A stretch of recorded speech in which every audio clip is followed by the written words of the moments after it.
Hi guys! Welcome back to my channel. So today guys, magluluto tayo ng banana crumble bread. Ayan, so lagyan natin ng crumble yung ating banana bread. Ayan, so meron tayong banana dito. Ayan, raisins, almond. Ayan, chinap ko siya.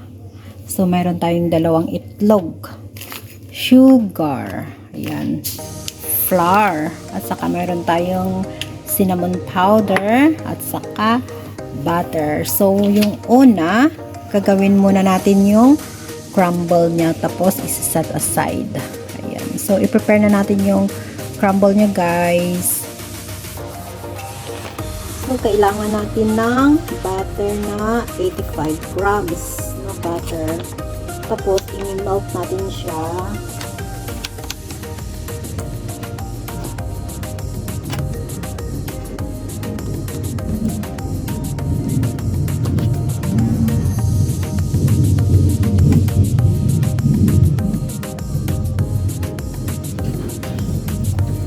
So, mag-ano tayo ng all-purpose flour, 120 grams of all-purpose flour. 99 grams of ayan yung white ating sugar. 85 grams White na sugar siya butter. guys, So, i-microwave 99 grams siya of white para sugar. mag-melt.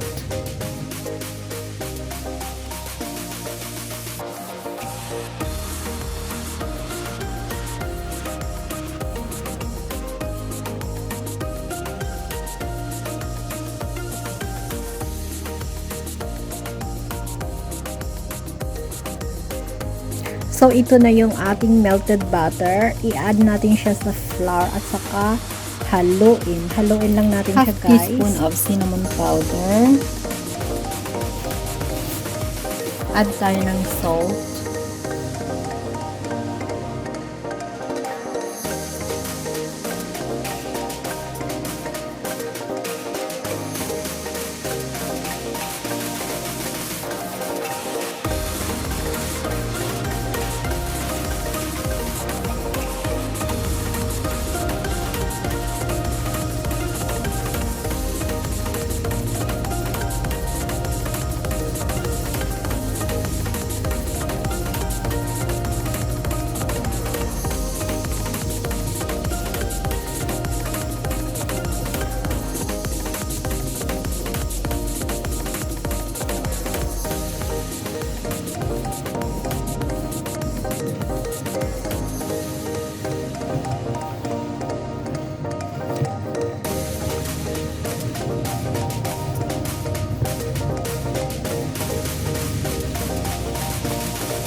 So, ready na yung ating toppings.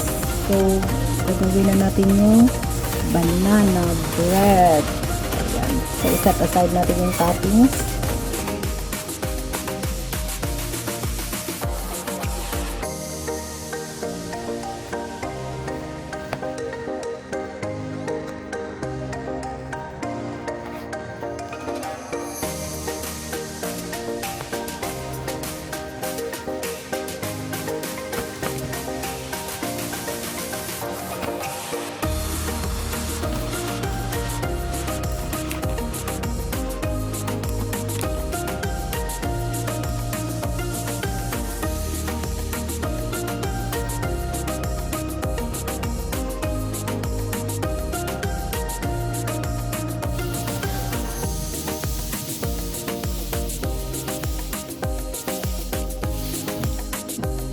$125 butter, 180 sugar, 230 all-purpose flour with 1 teaspoon baking soda. Ayan. Banana, 2 eggs, almond, and raisins.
ayan na yung ating banana bread. So, ilalagay na natin yung crumble sa taas. Ayan. So, ito yung toppings ko kanina na ginawa. So, ilalagay natin dito sa taas.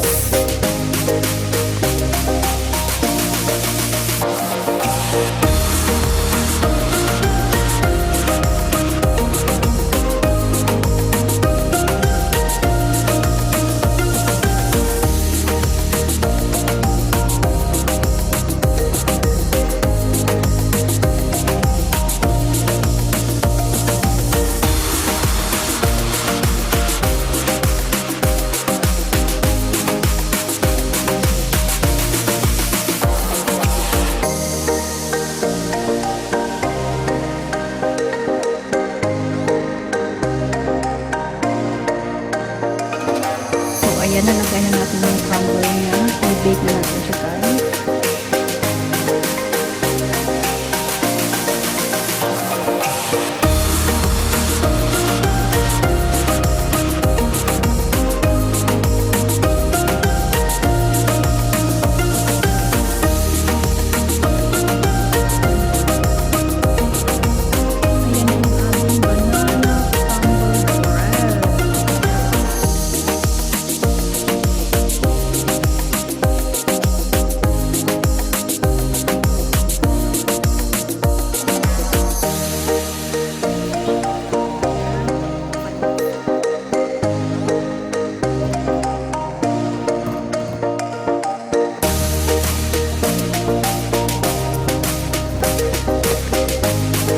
Ayan yung ating banana crumble bread. Ayan na yung ating banana crumble bread.